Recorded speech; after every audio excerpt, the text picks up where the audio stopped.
অবৈধভাবে বাংলাদেশে যাওয়ার আগেই এক অনুপ্রবেশকারীকে আটক করল বিএসএফ তারালি সীমান্তে। গতকাল বিকেলে ভিন রাজ্য থেকে এসে অবৈধভাবে দালাল সহযোগে বাংলাদেশে যাওয়ার আগেই স্বরূপনগর ব্লকের তারালি সীমান্ত এলাকায় কর্তব্যরত বিএসএফের জওয়ানরা তাকে আটক করে। তবে এই ঘটনায় ওই দালাল পালিয়ে যেতে সক্ষম হয়েছে। ওই দালালের সন্ধানে ইতিমধ্যেই তদন্ত শুরু করেছেন বিএসএফের আধিকারিকরা।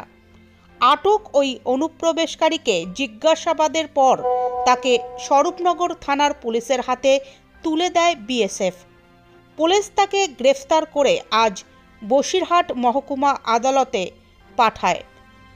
পুলিশ সূত্রে জানা গিয়েছে, গ্রেফতার হওয়া ওই অনুপ্রবেশকারীর নাম নাজির মোল্লা। তার বাড়ি বাংলাদেশের নড়াইল জেলায়। সে দীর্ঘদিন কাশ্মীরে থাকত।